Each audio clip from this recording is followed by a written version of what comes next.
Olá, seja bem-vindo ao programa Ação Nacional. E hoje um programa especial que nós iremos falar sobre Carlo Acutis. Ele que é considerado aí o padroeiro da internet. E para falar um pouquinho sobre esse assunto, eu estou aqui com o padre Fábio Vieira. Padre Fábio Vieira que conviveu muitos anos com a família, conviveu com a família do Carlo Acutis, né, padre? E está aqui com a gente hoje para falar um pouquinho sobre a vida deste beato, né? Que hoje está aí, o beato das redes sociais. Obrigado pela sua presença, padre. Eu que agradeço, e é muito bom estar voltando aqui à TV Século XXI para esse momento, né, de partilha sobre a santidade e a vida do beato Carlo Acutis, que realmente tem muito a nos dizer nesses nossos tempos de hoje, né?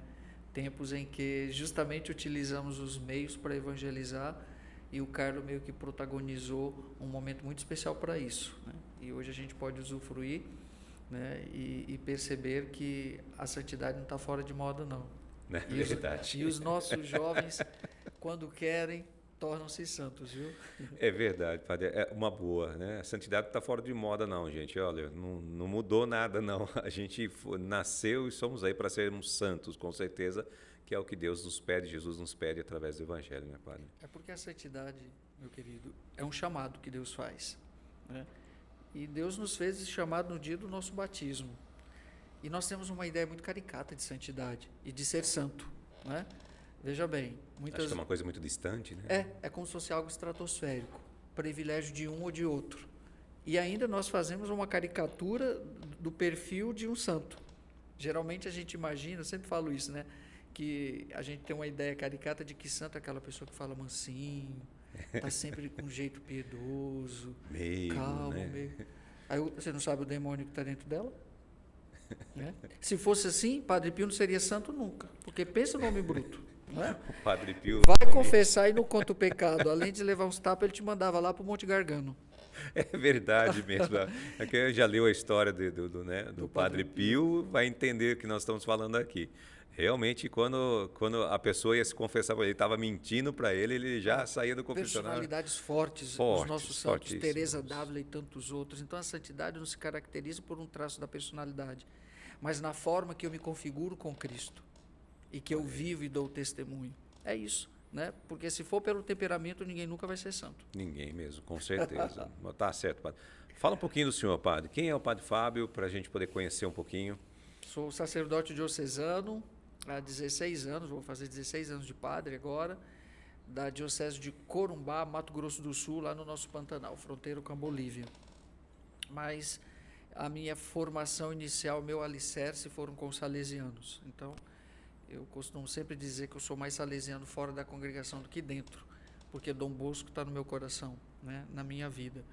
E sou pároco atualmente da paróquia Nossa Senhora dos Remédios, na cidade de Ladário, e diretor espiritual do Apostolado Devotos de Carlo Acutis Brasil.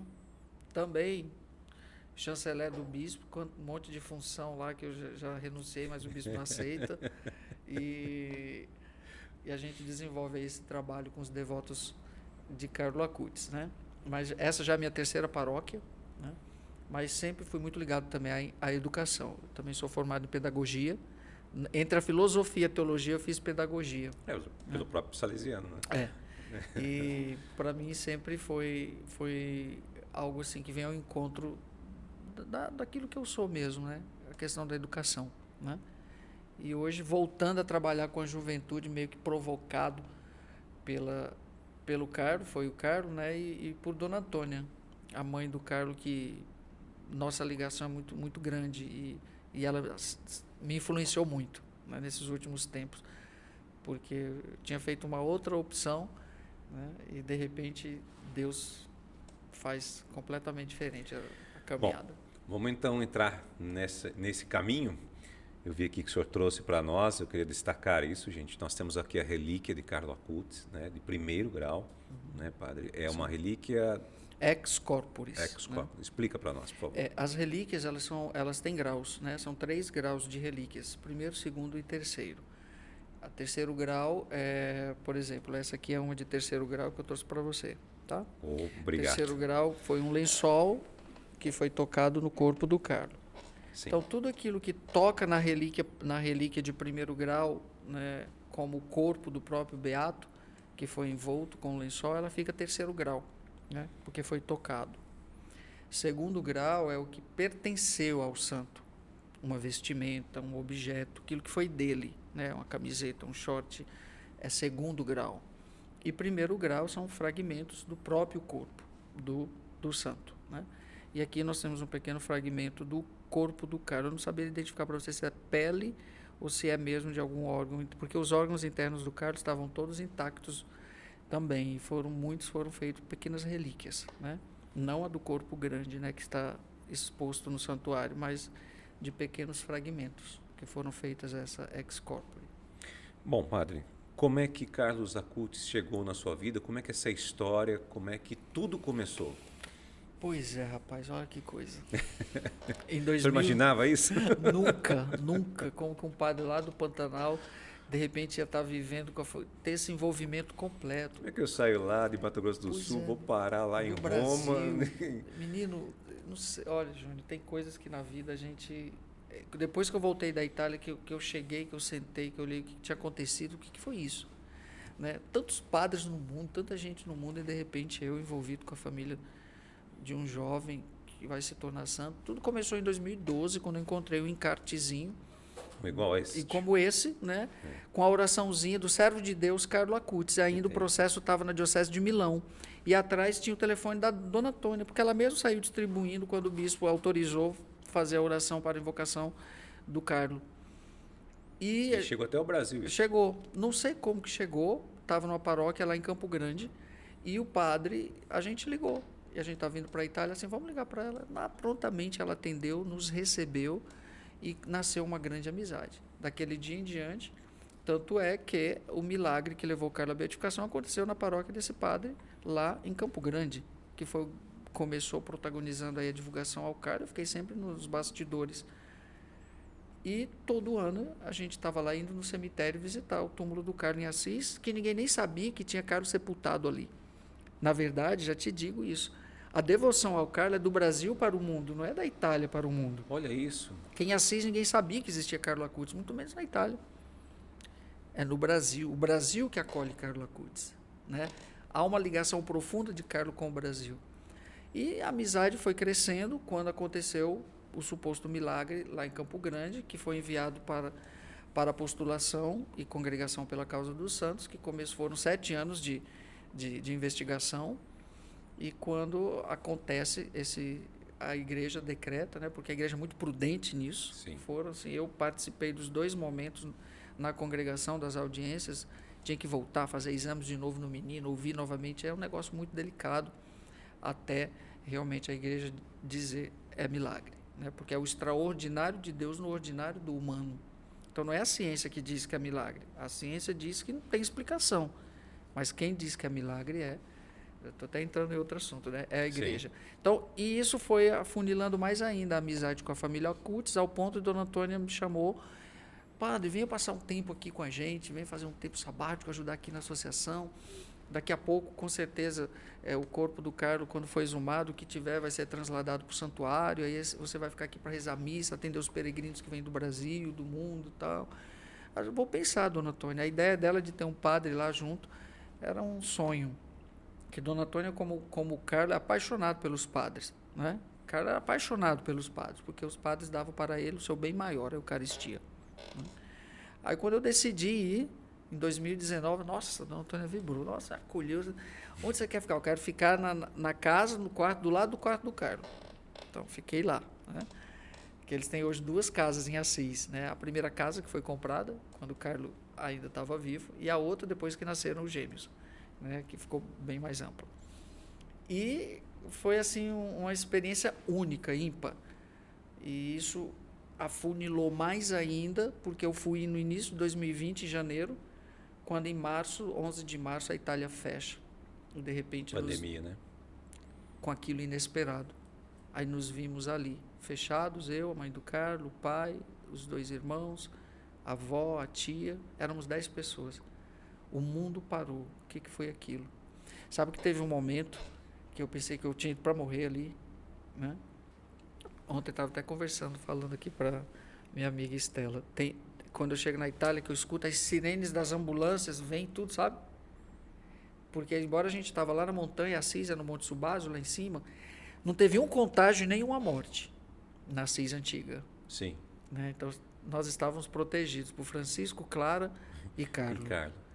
Mas era aterrorizante porque qual que é o maior patrimônio da Itália? São seus idosos. E você vê eles morrerem, você vendo aquilo. O primeiro país do Ocidente a enfrentar tudo aquilo foi a Itália. A Itália que exporta a ideia de quarentena, um formato de como combater esse vírus, também as paranoias. Parecia que se contagiava só em olhar. Sim. Menino, foi uma coisa assim... Não podia sair na rua, realmente. Nada. Na Itália era o policial na porta. Sabe? Então, assim... Eu assim, meu Deus, o que é isso? Eu vim de tão longe morrer aqui. Carlos me trouxe para cá. Bom, pelo menos vou morrer aqui no quarto dele, tranquilo, do lado de São Francisco. Né? Meu filho, ó, ele nunca peguei esse corona. Uma terra abençoada. Então, assim, isso nos aproximou mais ainda, porque vivemos aquilo juntos e que vai ficar para a vida toda. E detalhe, sempre nos nossos momentos de encontro, sempre quando a gente estava na refeição, né? Foi daí que surgiu aí, o Foi Carlo. Assim, Dona Antônia, a senhora já parou para pensar? O mundo todo ficou sem missa. Não se reza mais missa em lugar nenhum. Mas a família do Carlo não ficou nem um dia sem missa. Olha isso. Parecia que ele sabia, trouxe um padre lá do Brasil, colocou dentro da casa dele, e o que nos sustentou foi a Eucaristia diária. Para que a Eucaristia não Dona cessasse na Antônia, vida da família. É Carlo, no italiano. É Carlo, né, Padre Fábio? Sim, Dona Antônia, foi Carlo. Parecia que ele sabia que ia acontecer isso. Como santo que está na transcendência, né? E o que nos sustentou foi a Eucaristia. O mundo todo ficou sem missa, mas a família do Carlos não ficou nem um dia, porque lá estava eu todo dia para a Santa Missa. Olha que coisa. Que coisa. Né? Depois a gente vai juntando o quebra-cabeça. Por quê? Tem coisas aí no Júnior que eu não estou entendendo o que está acontecendo. Né? Eu tive um único sonho com o Carlos, que foi no mês de março, naquele mês mesmo, que foi o mês... Quando o Papa fez aquela celebração, aquele vazio, aquela coisa toda, aquele dia que foi o dia que teve mais mortes na Itália. Eu sonhei com o Carlos, e quem interpretou esse sonho foi Dona Antônia e o pai, que é por causa desse sonho que eu estou aqui hoje. Porque nem Instagram eu tinha, meu filho. Né, pra você ter ideia. Isso. E de repente já viajei o Brasil inteiro, até fora do Brasil, para falar. E o senhor pode contar o sonho ou não? Posso. Pode? Relata para nós. Posso. Como é que foi, o que aconteceu? O sonho foi assim, até no outro dia, quando eu cheguei na missa, a primeira coisa, a minha homilia da missa naquele dia, a Dona Antônia vibrava quando alguém sonha com o Carlos, né? No sonho, eu estava, depois foi identificado, era o Monte Subasio, a gente estava lá no Monte Subasio, que lá de cima da Basílica... Monte Subasio em Assis. Em Assis. A gente está lá, da Basílica de São Francisco, lá da montanha, você vê o vale, que tem a Assis antiga, cercada pelas muralhas, e tem a Assis nova, onde fica Porciúncula, Santa Maria degli Angeli, lá embaixo, que é o vale, chamado vale. E é uma visão muito bonita. E eu estava lá no Monte Subasio, lá, e olhava e via o vale. Aquela coisa assim, bonita, bela, verde. E, de repente, o Carlos chegava do meu lado no sonho. E no sonho, ele simplesmente não falava nada, ele só apontava. No que ele apontava, começava a subir um monte de cabeça. Subia um monte de cabeça de pessoas e, de repente, como que numa teia, ficava tudo ligado. Ele olhava para mim, sorria, pronto, acabou o sonho. Aí, na missa, assim, Dona Antônia, gente, eu sonhei com o Carlos hoje. Conta, Padre Fábio. Eu contei o sonho. Aí, quando terminou o almoço, aí a missa era sempre às 13 horas, aí depois a gente ficava até às 5 depois do almoço. Pandemia. Italiano já conversa muito nas refeições. Italiano, a gente fala demais, a família inteira, né? Pronto. Né? Aí, quando terminou, que aí eu fui para o quarto, ia sair, aí que fomos saindo, foi tão interessante, Júnior. No que eu ia saindo, veio Dona Antônia e o pai do Carlos, eu no meio. Do jardim da casa do Carlos, nós vimos o vale. Assim, Dona Antônia, era essa a visão. Mas Padre Fábio, o Carlos está dizendo que você tem que evangelizar os jovens nas redes sociais. Você tem que começar já. Como, Dona Antônia? Não, deixa eu quietinho mesmo, Dona Antônia, nesse ano sabático aqui, nos bastidores. Não, Padre Fábio, ela ficou. Aí eu comecei a rezar o terço. Todo dia, do quarto do Carlos, criei o Instagram, Devotos de Carlo Acutis Brasil, e comecei a rezar o terço. E hoje está tudo isso. Aí, Dona Antônia, não, tem que ter um programa. Aí nós desenhamos @jovens.com, Padre Fábio Vieira. Aí lá vai ela comigo na gráfica e faz, olha, rapaz, pois foi a Dona Antônia que... Aqui, Dona Antônia como diz aqui, é perrada, né? Ela vive o carisma do filho. Antes da gente continuar nosso bate-papo aqui, eu queria chamar um VT, que a gente vai mostrar um pouquinho da história da infância de Carlo Acutis, né? Esse rapaz magnífico, né? Que viveu na Itália, mas nasceu em Londres. Em Londres. Londres, né? E a gente vai acompanhar esse VT agora que a repórter Priscila fez. Sábado, 10 de outubro de 2020.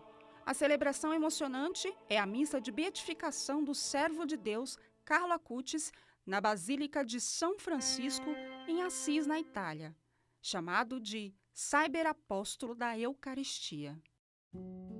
Nascido em 3 de maio de 1991 em Londres, Carlo Acutis foi criado em Milão, na Itália. Sua infância foi marcada por eventos que inspiram, principalmente seu exemplo de santidade. Desde cedo, Carlo mostrou um profundo interesse na fé católica. Cresceu em uma família devota, onde a religião desempenhava um papel central em suas vidas. Sua mãe, Antônia Salzano, conta que Carlos tinha apenas 3 anos quando pediu para receber sua primeira comunhão, demonstrando um desejo precoce de se aproximar de Deus. Outra coisa que sempre chamou a atenção foi a habilidade do Carlo com a tecnologia. Aos 6 anos, ele criou seu próprio site sobre milagres eucarísticos. A sua visão de que a Eucaristia era um GPS direto para o céu refletia a sua compreensão profunda, a sua devoção e a sua fé. Apesar de suas habilidades excepcionais, Carlo também era uma criança comum, que gostava de brincar e se divertir. Conhecido por seu sorriso contagiante, seu senso de humor afiado e seu coração generoso, Carlo tinha uma empatia natural pelas pessoas necessitadas e estava sempre disposto a ajudar os outros.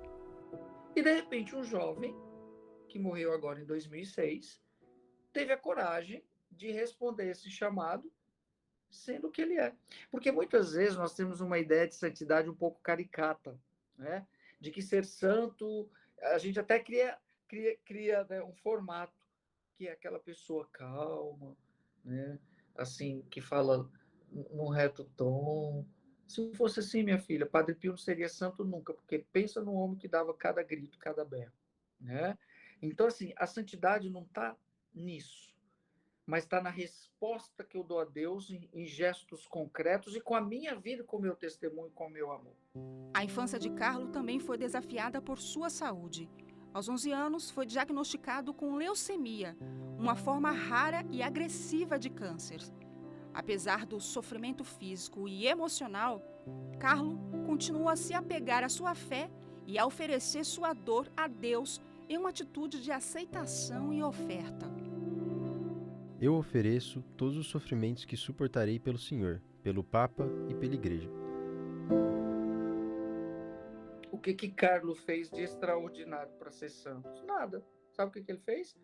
Foi católico de verdade. Por quê? Porque o caminho da santidade a Igreja nos apresenta. E nós temos uma criança que com 7 anos de idade fez a primeira comunhão e já sabia todo o catecismo da Igreja, coisa que nós católicos, muitos de nós nem sabemos, nem pegamos para ler. Por quê? Porque eu só posso amar o que eu conheço. Então, eu destaco isso. Uma criança, um jovem, que quis ser santo com a própria vida, sem impor nada e sem querer aparecer. À medida que Carlo crescia, ele mostrava uma compreensão notável da Eucaristia, o sacramento central da fé católica, e usou seu conhecimento em informática para dividir com o mundo essa compreensão.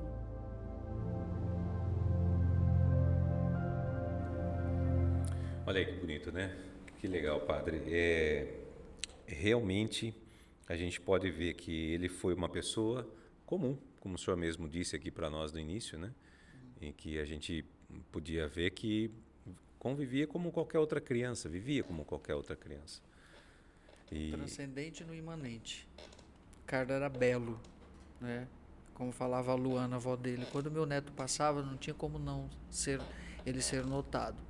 Primeiro, um jovem de 1,83 m. Belo. Carlos era belo. fisicamente. Não tinha quem não notasse a beleza dele. Mas muito mais que sua beleza física, a beleza transcendente, que nem sempre a gente identifica. Era bom estar com ele. Por que aquela beleza chamava tanto a atenção? Não era uma simples beleza física.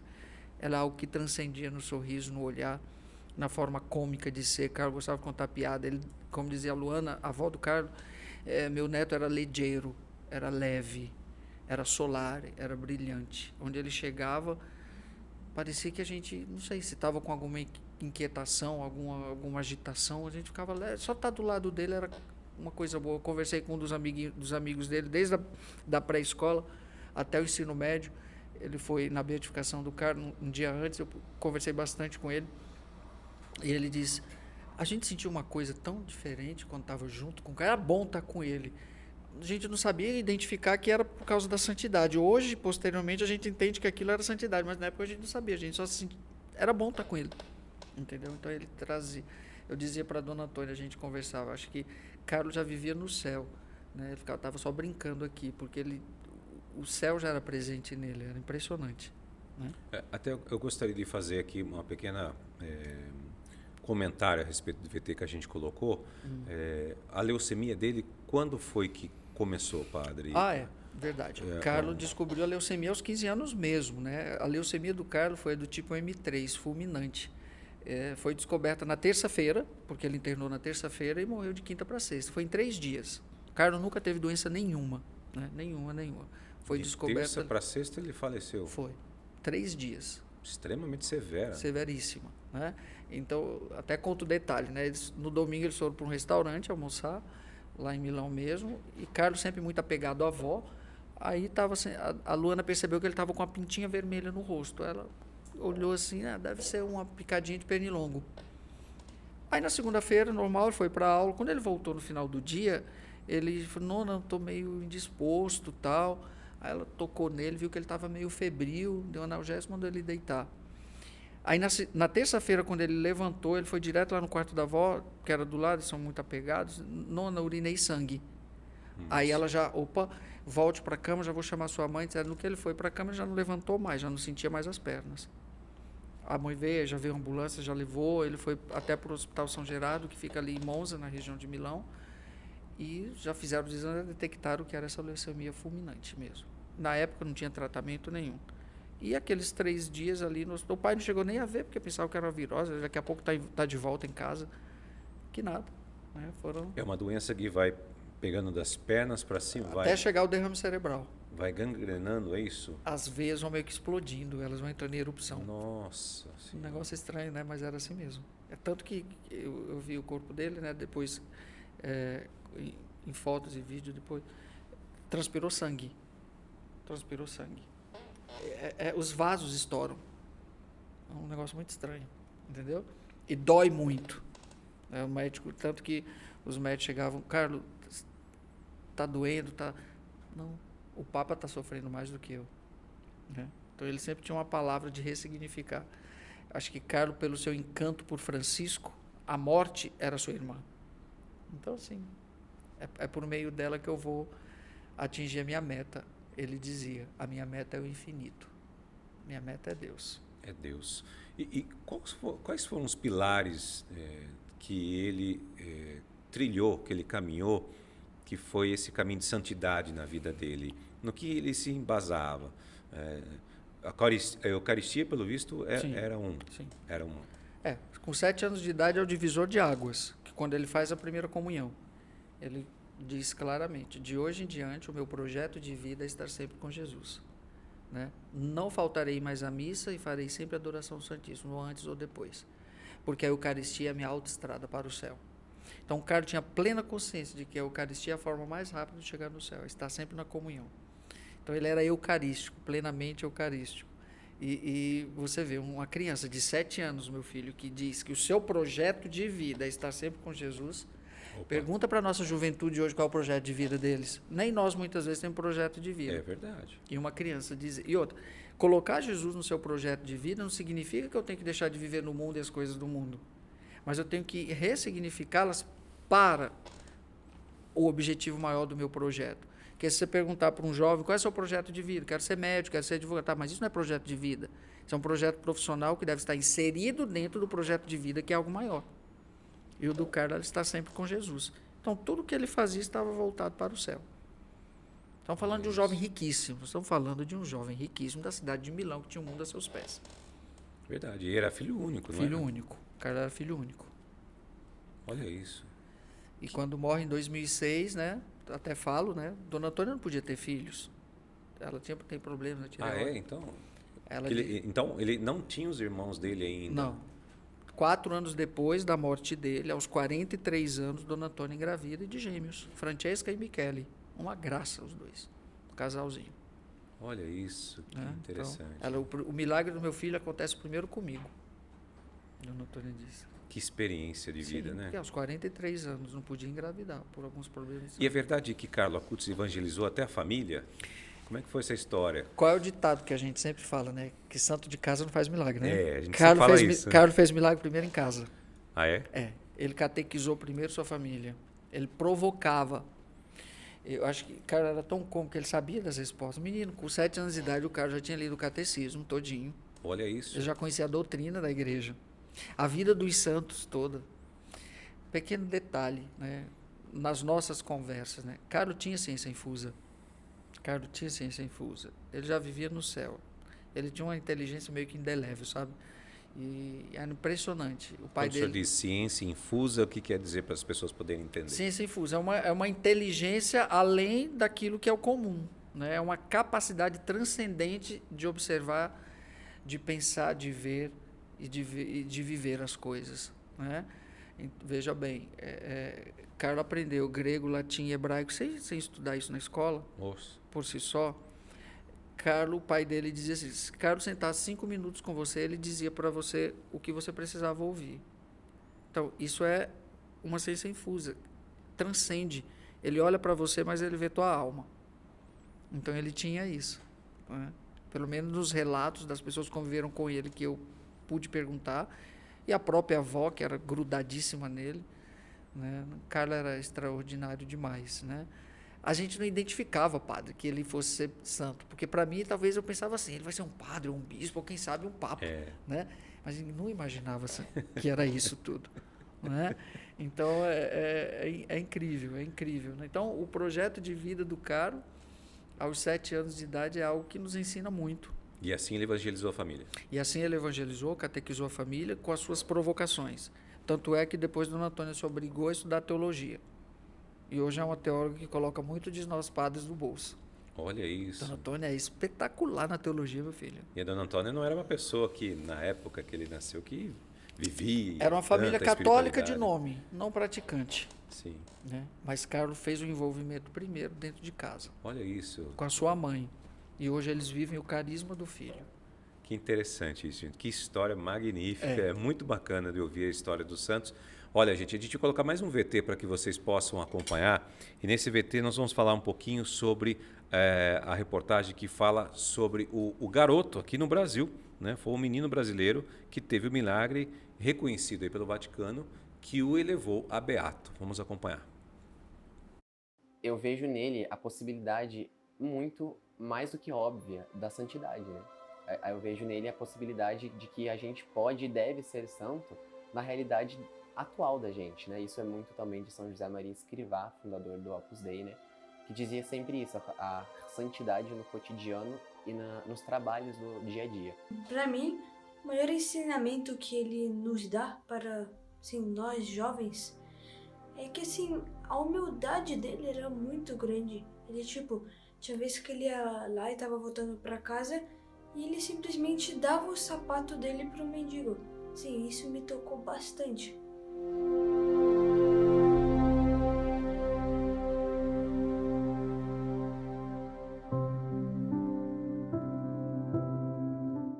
Coração generoso, profundamente religioso e comprometido em viver sua fé no cotidiano, com um amor especial pela Eucaristia.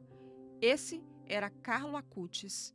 O garoto italiano, que morreu em 2006 aos 15 anos, é frequentemente lembrado por ter sido uma pessoa excepcional e também por suas intercessões em milagres. Aliás, um dos milagres que o tornou beato aconteceu aqui, no Brasil. Mateus tinha apenas 2 anos de idade quando foi diagnosticado com uma doença rara, congênita, chamada pâncreas anular. A comida não parava no estômago. Os vômitos eram constantes e só podia se alimentar com líquidos. Por isso, tinha baixo peso e pouco desenvolvimento para a idade. Segundo Luciana Viana, mãe de Mateus, as orações a Carlo eram constantes. E aos 3 anos, ao tocar as vestes do então venerável Carlo Acutis, o menino que havia sido desenganado pelos médicos foi curado. Eu sinto como se ele fosse meu amigo.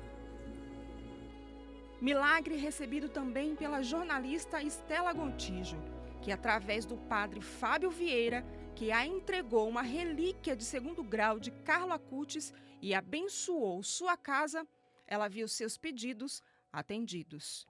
E ele trouxe a relíquia de 1º grau, que é a relíquia, né, que é a relíquia que ele tem, e ele me trouxe essa relíquia aqui, que ele também já deu para várias pessoas. Nesse dia, ele abençoou a minha casa toda, com a relíquia e tudo, e foi mais ou menos igual com Nossa Senhora de Guadalupe, porque 15 dias antes, Nossa Senhora chegou de Guadalupe e depois foi um padre abençoar a minha casa.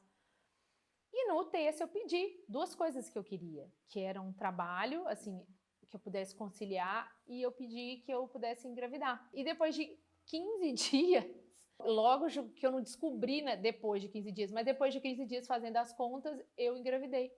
Depois de receber a relíquia aqui na minha casa, e engravidei da Catarina. O beato, considerado padroeiro da internet, vem ganhando fiéis por todas as partes do mundo, em sua maioria jovens, como esses irmãos de Brasília. Os ensinamentos que eu peguei dele, além da caridade, é a humildade que ele tem, a obediência que ele teve, porque assim, ele já sabia da morte dele. Assim, ele ficou totalmente normal. Uma obediência assim, gigante. Depois, ainda tem o fato que, assim, eu gostei muito que ele conseguia evangelizar pelas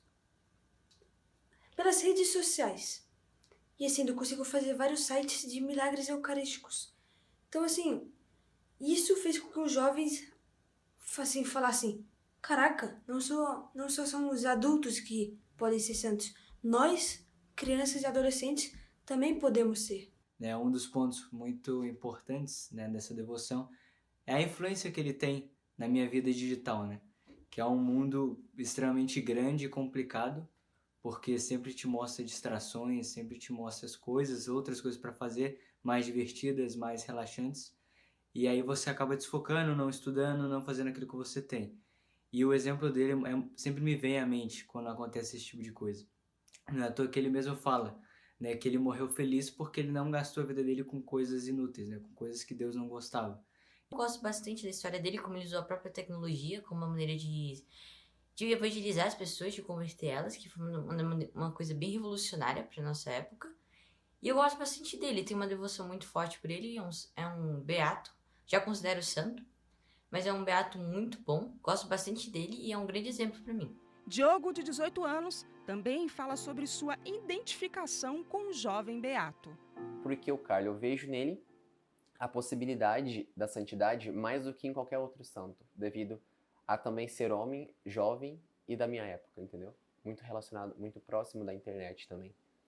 Coisa que você nunca sentiu antes. Sim, sem dúvida. É claro que eu tenho outras devoções a outros santos que eu admiro muito, né, e venero, mas com ele foi um amor à primeira vista mesmo, assim, uma amizade mesmo, sabe? Como diz o menino que foi agraciado pelo milagre dele aqui no Brasil, é um amigo do céu, né?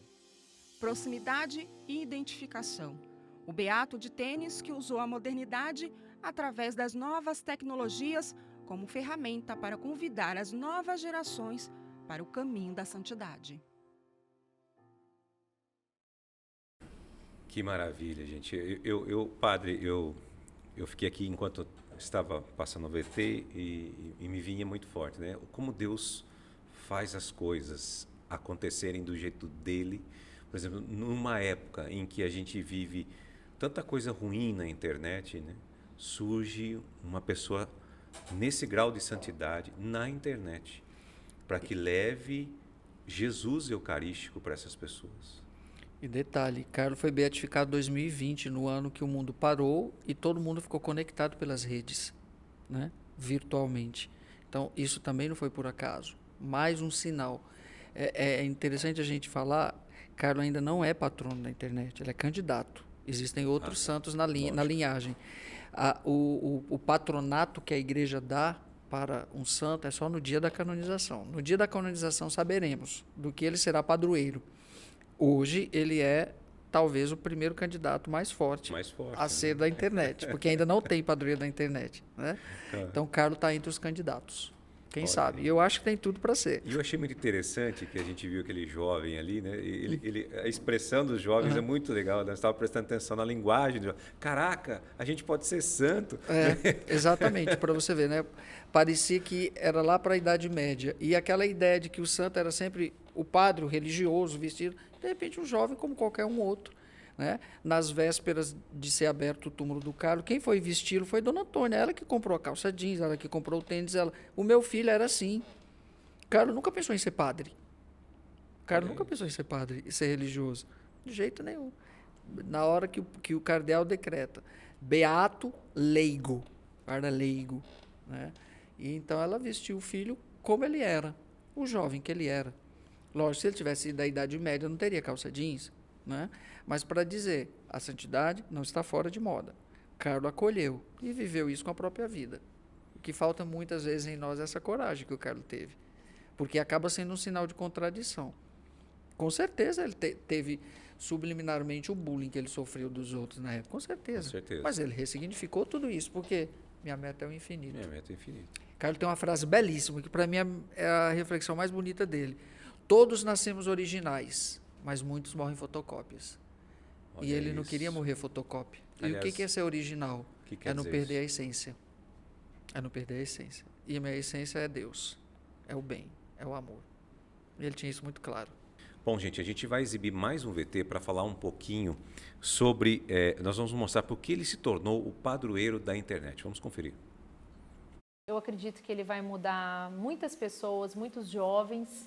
E isso que é o principal. Eu acho que Jesus veio trazer o amor e ele foi um símbolo aqui na Terra do amor. Eu acho que a palavra-chave para minha devoção, pelo menos ao Carlo, é a inspiração.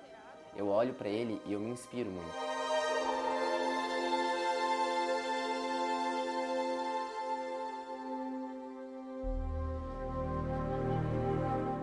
Ele tinha apenas 7 anos quando recebeu sua primeira Eucaristia e 11 quando desenvolveu um projeto conhecido como o Caminho para a Santidade, no qual catalogava e documentava milagres eucarísticos em todo o mundo.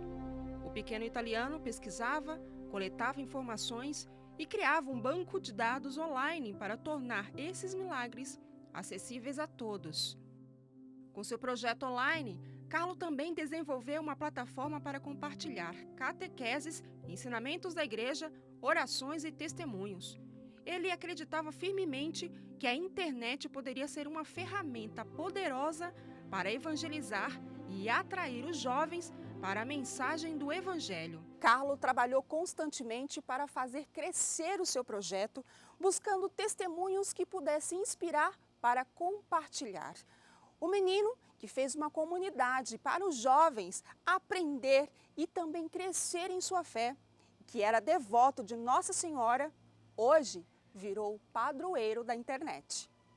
Era uma tarde de 12 de outubro de 2006, dia de Nossa Senhora Aparecida, que Carlo partiu após anos de uma luta contra a leucemia.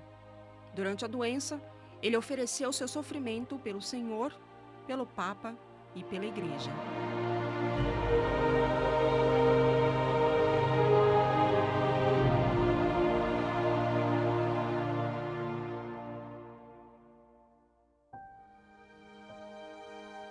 Desde pequeno, sobretudo depois da primeira comunhão, nunca faltou ao encontro diário com a Santa Missa e o Rosário, seguidos de um momento de adoração eucarística. Em 1º de outubro de 2020, o corpo de Carlo é exposto para veneração pública em Assis, Itália. 10 dias depois, o Papa Francisco declara beato da Eucaristia.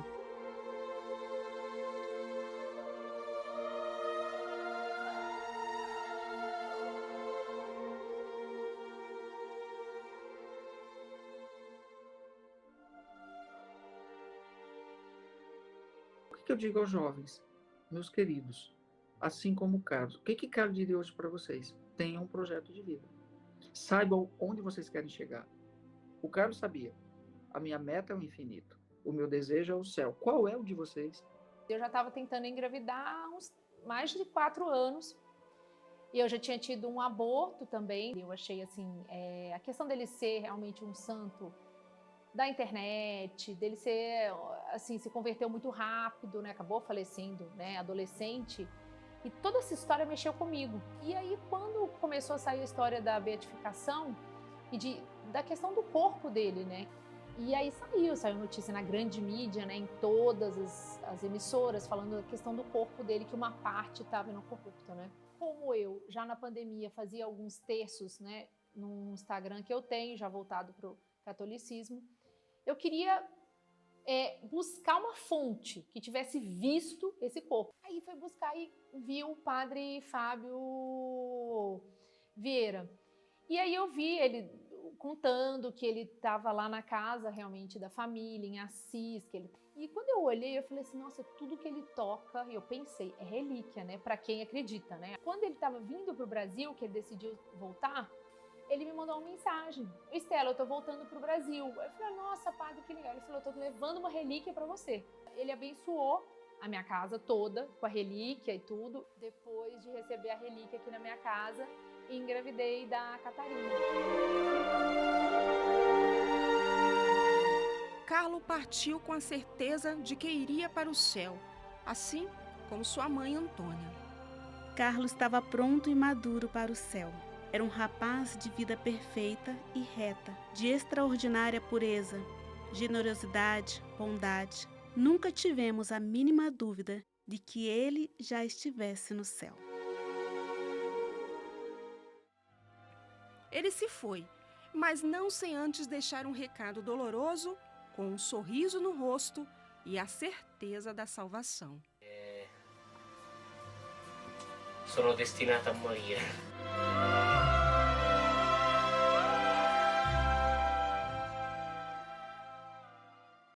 Portanto, tá aí, vocês viram belíssima imagem, e ele encerra falando que ele sabia da morte dele, né? Sono destinato a morire. Esse vídeo é muito interessante, porque o grande diário de bordo do Carlo foi seu notebook, foi seu computador. Por isso que o processo ajudou muito no processo, porque do servo de Deus até venerável é o período mais longo do processo de canonização, que é onde são investigadas aí as virtudes heróicas. Tudo que fez, tudo que viveu, se tem alguma coisa que contradiz, é minucioso. E do Carlos foi muito fácil, porque ele deixou tudo no notebook, a pesquisa maravilhosa dos milagres eucarísticos, a pesquisa sobre as devoções de Nossa Senhora. E esse vídeo foi bem interessante, que depois que ele morreu, tempo depois, Dona Antônia sonhou, e no sonho o Carlos dizia, mama, il testamento. E ela, que testamento? Carlos não deixou nada, não tinha nada escrito. Aí conversando com a Luana, com a sua mãe, a Luana falou, vê lá o computador dele. Foi que ela lembrou do computador do Carlos. Quando ela abre, uma das primeiras coisas que ela vê que abre é esse vídeo, onde ele fez 3 meses antes de morrer. Sono destinato a morire. Ele sabia já. Mas ele tem um complementozinho que foi pedido, que, aliás, ele sempre falava, quando eu completar 70 quilos, estarei pronto para morrer. E ele morreu com 70 quilos. Olha isso, gente. São as coisas dos santos, viu, Júlio? Dos santos mesmo. E essa história de o senhor escrever um livro? Eu queria que o senhor falasse um pouquinho, mostrasse o livro para nós. Quando eu estava lá, que a gente começou a rezar com o Brasil inteiro, alguém entrou em contato comigo e disse assim, padre, vamos escrever o que o senhor está vivendo aí. O povo curioso, queria saber como que é a vida da casa de um santo, o que é viver, né? E para mim era tão natural a convivência com eles que eu disse, não vou escrever nada não, o pessoal da Quadrante, né? Aí, quando eu cheguei, voltei para o Brasil, que eu cheguei em casa, aí que eu me dei conta de tudo que eu vivi, rapaz, tudo aquilo. eu vou fazer. Mas caiu a ficha, né? Caiu a ficha. Aí eu disse, não, isso merece ser relatado, que foi extraordinário na minha vida também. Aí em 20 dias eu fiz. Em 20 dias eu fiz. E ficou assim, algo bem coloquial, bacana.